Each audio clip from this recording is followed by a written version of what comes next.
ಕೆಲವೊಂದು ಕತೆಗಳನ್ನು ಅಥವಾ ಹಿರಿಯರು ಹೇಳಿದ್ ನೋಡಿದಾಗ ಅಯ್ಯೋ ಬ್ರಿಟಿಷರು ಬರ್ತಾ ಇದ್ರು, ಇನ್ನೇನು ಆಕ್ರಮಣ ಮಾಡ್ತಾರೆ ಅನ್ನುವಂಥ ಸನ್ನಿವೇಶ ಇತ್ತು, ಅಥವಾ ಯಾರೋ ಒಬ್ಬ ಮುಸ್ಲಿಂ ದೊರೆ ಬರ್ತಾ ಇದ್ದ, ಅಥವಾ ಈ ಥರದ್ದೇನೋ ಸನ್ನಿವೇಶಗಳನ್ನು ಉಲ್ಲೇಖ ಮಾಡ್ತಾರೆ. ಆ ಸಂದರ್ಭದಲ್ಲಿ ಹಿರಿಯರು ಹೂತಿಟ್ಟಿದ್ದಾರೆ ನಿಧಿ ಅಂತ ಹೇಳ್ತಾರಲ್ಲ, ಅವೆಲ್ಲ ತತ್ಕ್ಷಣದಲ್ಲಿ ಆಗುವಂತಹ ಪ್ರಕ್ರಿಯೆಗಳ ಸರ್. ಯಾಕಂತ ಹೇಳಿದ್ರೆ ಅಷ್ಟು ಸುಲಭದಲ್ಲಿ ಎಷ್ಟು ಅಡಿ ತೋಡಿ ಹೂತಿಡೋದು ಅಷ್ಟು ಸುಲಭದ ಮಾತಲ್ಲ, ತಕ್ಷಣದಲ್ಲಿ ಆಗೋ ಪ್ರಕ್ರಿಯೆ ಅಲ್ಲ. ಈಗ ನೀವು ಹೇಳಿದ್ರೆ ಬ್ರಿಟಿಷರು ಬಂದ್ರು ಅಂತ ಇಲ್ಲಿ ಯಾರು ನಿಧಿನ ಬಚ್ಚಿಟ್ಟಿಲ್ಲ. ಯಾಕೆಂದ್ರೆ ಬ್ರಿಟಿಷರು ಇದಕ್ಕಿದಾಗೆ ಬಂದವರಲ್ಲ, ದಾಳಿಕೋರಲ್ಲ. ಅವರು ವ್ಯಾಪಾರ ಮಾಡಕ್ ಬಂದ್ರು, ನಮ್ ಜೊತೆ ಇದ್ರು, ವ್ಯಾಪಾರ ಮಾಡಿದ್ರು. ಹಾಗೆ ಕ್ರಮೇಣ ನಮ್ಮ ಭಿನ್ನಾಭಿಪ್ರಾಯವನ್ನ ಎನ್ಕ್ಯಾಶ್ ಮಾಡ್ಕೊಂಡ್ರು, ಅವ್ರ ಆಳ್ವಿಕೆನ ಇದು ಮಾಡ್ಕೊಂಡ್ರು. ಆದ್ರೆ ಇನ್ ಕೆಲವರು ಮುಸಲ್ಮಾನರು ದಾಳಿ ಮಾಡಿದ್ ನಿಜ. ಆದ್ರೆ ಈ ದಾಳಿ ಅನ್ನೋದು ಇದೆಯಲ್ಲ, ನಮಗೆ ಮುಂಚಿತವಾಗಿ ಅವಾಗ ಜನಗಳಿಗೆ ಗೊತ್ತಾಗೋದು. ಅಂದ್ರೆ 2 ದಿನ 3 ದಿನ ಗೊತ್ತಾಗೋದು.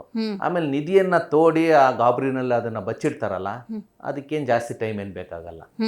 ಈ ಗುಪ್ತಾಚಾರರ ಮೂಲಕ ರಾಜನ ಗೊತ್ತಾಗುತ್ತೆ. ರಾಜನ ಗೊತ್ತಾಗ್ತಿದ್ದಾಗೆ ಅವ್ನು ಡಂಗೂರ ಓಡಿಸ್ತಾನೆ. ಡಂಗೂರ ಓಡಿಸಿದ್ರೆ ಜನಗಳೆಲ್ಲ ಅಲರ್ಟ್ ಆಗ್ತಾರೆ. ಅವ ರಾಜ ನೇರವಾಗಿ ಹೇಳ್ತಾನೆ, ಇನ್ನು 15 ದಿನದಲ್ಲಿ ಯುದ್ಧ ಪ್ರಾರಂಭ ಆಗುತ್ತೆ, ನೀವೆಲ್ಲರೂ ನಿಮ್ಮ ಹೆಣ್ಣು ಮಕ್ಕಳನ್ನ ರಕ್ಷಣೆ ಮಾಡ್ಕೊಳ್ಳಿ, ನಿಮ್ಮ ಆಸ್ತಿ ಪಾಸ್ತಿನ ರಕ್ಷಣೆ ಮಾಡ್ಕೊಳ್ಳಿ, ಅಥವಾ ನೀವೆಲ್ಲರೂ ರಾಜ್ಯಕ್ಕೆ ಸಹಾಯ ಮಾಡಿ, ಒಂದು ನೋಟಿಸ್ ತರ ಅದನ್ನ ಹೇಳ್ತೀವಿ ಡಂಗುರ ಓಡಿಸೋ ಮೂಲಕ. ಆಗ ಏನ್ ಮಾಡ್ತಾರೆ, ನಿಧಿಯನ್ನು ಎಲ್ಲಿ ಅವ್ರಿಗೆ ಎಲ್ಲಿ ಸೂಕ್ತ ಅಂತ ಜಾಗ ಗೊತ್ತಾಗುತ್ತೆ ಅಲ್ಲಿ ಇಡ್ತಾರೆ. ಈಗ ಟಿಪ್ಪು ಸುಲ್ತಾನ್ ಕಾಲದ ನಾನು ನಿಮ್ಗೆ ಹೇಳ್ತಿದ್ನಲ್ಲ, ಬ್ರಿಟಿಷರು ಶ್ರೀರಂಗಪಟ್ಟಣದ ಮೇಲೆ ದಾಳಿ ಮಾಡಿದ್ರು. ಮೇ 4, 1799 4ನೇ ಮೈಸೂರು ಯುದ್ಧ ಆಯಿತು. ಟಿಪ್ಪು ಸುಲ್ತಾನ್ ಮಡ್ದೋಗ್ಬಿಟ್ರು ಯುದ್ಧ ಭೂಮಿನಲ್ಲಿ.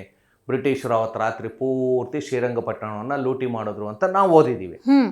ಆದರೆ ಇತಿಹಾಸವನ್ನು ಆಳುವಾಗ ಅಧ್ಯಯನ ಮಾಡಿದಾಗ ನಮಗದ್ರ ಗೊತ್ತಾಗೋದು ಹೇಗೆ ಅಂದರೆ, ಶ್ರೀರಂಗಪಟ್ಟಣದ ಮೇಲೆ ದಾಳಿ ಮಾಡಬೇಕು ಅಂತ ಬ್ರಿಟಿಷರು 1798 ಜೂನ್ 10ನೇ ತಾರೀಕು ಕಲ್ಕತ್ತಾದಲ್ಲಿ ನಿರ್ಧಾರ ಮಾಡ್ತಾರೆ.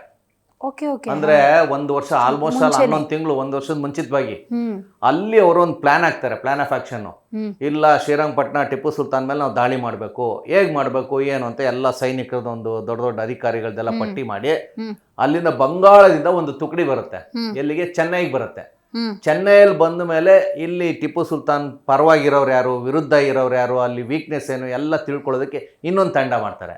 ಸ್ಥಳೀಯರು ಯಾರು ನಮಗ್ ಬೆಂಬಲಿಸ್ತಾರೆ, ಟಿಪ್ಪು ಸುಲ್ತಾನ್ ಜೊತೆಲೇ ಇದ್ದು ನಮಗ್ ಬೆಂಬಲ ಕೊಡೋರು ಯಾರು, ಟಿಪ್ಪು ಸುಲ್ತಾನ್ ಹತ್ರ ಏನೇನಿದೆ ಇದೆಲ್ಲವನ್ನ ಅಧ್ಯಯನ ಮಾಡಿ 9-11 ತಿಂಗಳು ಅದಾದ್ಮೇಲೆ ಏಪ್ರಿಲ್ 15-16 ಶ್ರೀರಂಗಪಟ್ಟಣ ನುಗ್ಗಕ್ಕೆ ಹೋಗ್ತಾರೆ. ಆವಾಗ ನೀರು ಪ್ರವಾಹ ಜಾಸ್ತಿ ಇತ್ತು ಅಂತ 1-2 ದಿನ ತಡೀತಾರೆ, ಮತ್ತೆ ಶುರು ಮಾಡ್ತಾರೆ. ಆಮೇಲೆ ಮೇ ತಿಂಗಳನ್ನೇ ಅವ್ರು ಆಯ್ಕೆ ಮಾಡ್ಕೊಂಡ್ರು. ಮೇನಲ್ಲಿ ಕಾವೇರಿ ನದಿಯಲ್ಲಿ ನೀರು ಕಡಿಮೆ ಇದೆ ಅಂತ.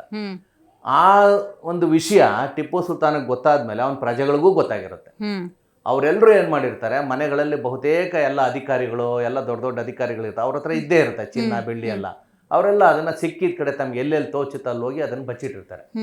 ಸೊ ಅವೇ ನಿಧಿಗಳು ಅಂತ ಹೇಳಿ ನಂತರದ ದಿನಗಳಲ್ಲಿ ಸಿಗೋದು. ಆಮೇಲೆ ನಮ್ಮಲ್ಲಿ ಏನಾಗುತ್ತೆ, ಅವ್ರ ಕಾಲಘಟ್ಟದಲ್ಲಿ ಒಂದು 30 ಅಡಿ ಆಳದಲ್ಲಿ ತೋಡಿರ್ತಾರಂತ ಇಟ್ಕೋಣ, 10 ಅಡಿ ಆಳದಲ್ಲಿ ತೋಡಿರ್ತಾರಂತ ಇಟ್ಕೋಣ. ಅವರ ಕಾಲಘಟ್ಟ ಅಂದ್ರೆ 200 ವರ್ಷಗಳಿಂದ 10 ಅಡಿನಲ್ಲಿ ಭೂಮಿಯಿಂದ ಅವನು ನಿಧಿಯನ್ನು ಇಟ್ಟಿರ್ತಾನೆ. ಈ 200 ವರ್ಷಗಳಲ್ಲಿ ಮಳೆ ಬಿದ್ದಿರುತ್ತಲ್ಲ, ಮಳೆ ಬಿದ್ದು ಆ 10 ಅಡಿ ಮಣ್ಣು ಇರುತ್ತಲ್ಲ, ಅದ್ರಲ್ಲಿ 2 ಅಡಿ ಕೊಚ್ಕೊಂಡು ಹೋಗಿರ್ಬೋದು, 3 ಅಡಿ ಕೊಚ್ಕೊಂಡು ಹೋಗಿರ್ಬೋದು, 4 ಅಡಿ ಕೊಚ್ಕೊಂಡು ಹೋಗಿರ್ಬೋದು, ಅಥವಾ 10 ಅಡಿನೂ ಕೊಚ್ಕೊಂಡು ಹೋಗಿರ್ಬೋದು. ಮಣ್ಣು ಸವಕಲಿ ಅಂತ ಹೇಳಿ ಅದು ಸುಲಭವಾಗಿ ಮೇಲ್ಗಡೆ ಅದು ಕಾಣಿಸ್ಕೊಂಡಿರ್ಬೋದು. ಸೊ ಅದೇ ತರ ಒಂದು ನಮ್ಮ ಗಂಗರ ಇವನು ದುರ್ವಿನೀತನ ಶಾಸನ ಒಂದು ಕೋಲಾರದಲ್ಲಿ ಒಂದು ಸಿಕ್ಕಿದೆ. ಹೇಗೆ, ಅದು ಈ ತಾಮ್ರ ಶಾಸನ, 8-10 ಹಾಳೆಗಳಿರುತ್ತೆ, ತಾಮ್ರದ ಇದೆಲ್ಲ ಇದಾಕಿರ್ತಾರೆ. ಒಬ್ಬ ಪೋಸ್ಟ್ ಮಾಸ್ಟರ್, ಯಾರೋ ಒಬ್ರು ಪೋಸ್ಟ್ ಮಾಸ್ಟರ್ ಮಳೆಗಾಲದಲ್ಲಿ ನಡ್ಕೊಂಡು ಹೋಗ್ತಿದ್ದೆ, ಕಾಲ್ಗೇನೋ ಎಡುತ್ತಂತೆ. ಇದೇನು ಅಂತ ನೋಡಿದ್ರೆ ತಾಮ್ರ, ಒಂಥರ ಬಳೆ ತರ ರಿಂಗಿನ ಆಕೃತಿಯಲ್ಲಿತ್ತು. ಅದನ್ನ ತೆಗೆದು ನೋಡಿದ್ರೆ ಶಾಸನಗಳು. ಅವ್ರು ಸ್ವಲ್ಪ ಅಕ್ಷರಜ್ಞಾನಿ ಆಗಿರೋದ್ರಿಂದ ತಕ್ಷಣ ಅದನ್ನ ತೊಗೊಂಡೋಗ್ಬಿಟ್ಟು ಕೋಲಾರದ ಯಾರೋ ತಹಸೀಲ್ದಾರ್ ಯಾರು ಇರ್ತಾರಲ್ಲ ಅವ್ರಿಗೆ ಕೊಟ್ರಂತೆ. ಅವರು ತಕ್ಷಣ ಅದನ್ನ ಬೆಂಗಳೂರು ಆರ್ಕಿಯಾಲಜಿಕಲ್ ಡಿಪಾರ್ಟ್ಮೆಂಟ್ ಕಳಿಸಿದ್ರು. ಇಲ್ಲ, ಅದನ್ನ ಅಧ್ಯಯನ ಮಾಡಿದಾಗ ಗೊತ್ತಾಯ್ತು, ಗಂಗರ ದುರ್ವಿನೀತನಿಗೆ ಸಂಬಂಧಪಟ್ಟಂತ ಹೆಬ್ಬಟ್ಟ ಶಾಸನ. ಅದರಿಂದ ನಮಗೇನ್ ನಿರೂಪಿತ ಆಯ್ತು ಅಂದ್ರೆ, ಗಂಗರು ಪ್ರಾರಂಭದಲ್ಲಿ ವೈದಿಕರಾಗಿದ್ರು, ಅವರು ಜೈನರಾಗಿರ್ಲಿಲ್ಲ. ದುರ್ವಿನೀತ ಬಂದು ತ್ರ್ಯಂಬಕ ದೇವನನ್ನ ಪೂಜೆ ಮಾಡ್ತಿದ್ದ, ಶಿವನ ಆರಾಧಕನಾಗಿದ್ದ. ಈ ಎಲ್ಲಾ ವಿಷಯಗಳು ಅದ್ರಲ್ಲಿ ಸಿಗುತ್ತೆ. ಅವನು ವೈದಿಕರ ಪರಂಪರೆಯನ್ನ ಅನುಸರಿಸಿದ್ದ. ಅಲ್ಲೊಂದ್ ಸ್ವಲ್ಪ ಕ್ಲಾಶಸ್ ಇದೆ, ಅದಕ್ಕೊಂದು ಕ್ಲಾರಿಟಿ ಸಿಕ್ತು. ಈಗ ಬೌದ್ಧ, ಜೈನ, ಹೌದು, ನೇರವಾಗಿ ನಿರ್ದಿಷ್ಟವಾಗಿ ಈಗ ಧೈರ್ಯವಾಗಿ ಹೇಳ್ಬೋದು, ಗಂಗರು ಪ್ರಾರಂಭದಲ್ಲಿ ಅವರು ವೈದಿಕರಾಗಿದ್ರು. ವೈದಿಕರು ಅಂದ್ರೆ ಇವತ್ತಿನ ಪರಿಭಾಷೆನಲ್ಲಿ ಹಿಂದೂಗಳು ಅಂತಾನೆ ಹೇಳೋಣ. ಯಾಕೆಂದ್ರೆ ಹಿಂದೂ ಅಂದ್ರೆ ತಕ್ಷಣ ಕೆಲವರು ಇಲ್ಲ ಆ ಕಾಲದಲ್ಲಿ ಹಾಗೆ ಅಂತ ವಾದ ಮಾಡ್ತಾರೆ. ಅದಲ್ಲ, ಇವತ್ತು ನಮ್ಮ ಇಡೀ ಮುಸ್ಲಿಮು, ಇಸ್ಲಾಂ ಧರ್ಮ, ಕ್ರೈಸ್ತ ಧರ್ಮ, ಬೌದ್ಧ ಧರ್ಮ, ಜೈನ ಧರ್ಮ ಅಂದ್ರೆ ಅದೇ ತರ ಹಿಂದೂ ಧರ್ಮ ಅಂತ ಇವತ್ತು ಕರೆಯೋಣ. ಹಾ ಆವತ್ತಿನ ಕಾಲಘಟ್ಟದಲ್ಲಿ ಆ ಹೆಸರು ಇರ್ಲಿಲ್ಲ, ವೈದಿಕರು ಅನ್ನೋರು ಹಾ. ಇನ್ನೇನೋ ಹೇಳೋರು. ಹಾ. ಒಟ್ಟಿನಲ್ಲಿ ಗಂಗರು ಪ್ರಾರಂಭದಲ್ಲಿ ಜೈನರಾಗಿರ್ಲಿಲ್ಲ, ಅದೊಂದು ಶಾಸನದಿಂದ ನಿರೂಪಿತ ಆಯ್ತು. ಆಮೇಲೆ ಆ ಹೆಸರುಗಳು ಕೂಡ ಗಂಗರ ಪ್ರಾರಂಭದ ಹೆಸರುಗಳಿದಾವಲ್ಲ, ಮಾಧವ ಮತ್ತು ದಡಿಗ. ಮಾಧವ ಅಂದ್ರೆ ಏನು? ಭಾಗವತೀಯ ಪರಂಪರೆಯಲ್ಲಿ ಬರೋ ಕೃಷ್ಣನ ಹೆಸರು. ಹಾ ದಡಿಗ ಅಂದ್ರೇನು? ಸುಬ್ರಹ್ಮಣ್ಯ. ಹಾಗೇನೇನು ಹರಿವರ್ಮ, ವಿಷ್ಣುಗೋಪ, ದುರ್ವಿನೀತ, ಭೂವಿಕ್ರಮ, ಶ್ರೀವಿಕ್ರಮ ಇವೆಲ್ಲವೂ ಕೂಡ ವೈದಿಕರ ಹೆಸರುಗಳು, ಹಿಂದೂ ಧರ್ಮದ ಹೆಸರುಗಳು. ಹೀಗಾಗಿ ಶ್ರೀ ಪುರುಷನವರೆಗೆ ಗಂಗರು ವೈದಿಕರಾಗಿದ್ರು, ಜೈನರಾಗಿರ್ಲಿಲ್ಲ. ಶ್ರೀ ಪುರುಷನ ನಂತರ ಬರೋರಲ್ಲಿ ಕೆಲವರು ಶಿವಮಾರ, ಮುಕ್ಕರ, ಬೂತುಗ ಇವ್ಯಾವು ಕೂಡ ವೈದಿಕರಲ್ಲಿ ಬರಲ್ಲ. ಹೌದು.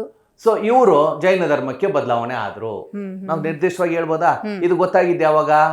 ಒಂದು ನಿಧಿ, ಯಾವುದು? ತಾಮ್ರ ಪತ್ರ. ಒಂದು ತಾಮ್ರದ ಒಂದು ಹಾಳೆಗಳಿರುವಂತ ಒಂದು ಶಾಸನ ಸಿಕ್ಕಿದ್ದಕ್ಕೆ ಇದು ಗೊತ್ತಾಯ್ತು. ಅದು ನಿಧಿಯಿಂದ ಗೊತ್ತಾಯ್ತು ಅಂತ ಹೇಳ್ಬೋದು. ಅದ್ಭುತ ಅದ್ಭುತ. ಹಾಗೇನೇನೆ ಚಿನ್ನ ಜಾಸ್ತಿ ಸಿಕ್ಕಿದೆ ಅಂದ್ರೆ ಆ ರಾಜ್ಯದಲ್ಲಿ ಶ್ರೀಮಂತಿಕೆ ಇತ್ತು ಅಂತ ಲೆಕ್ಕ.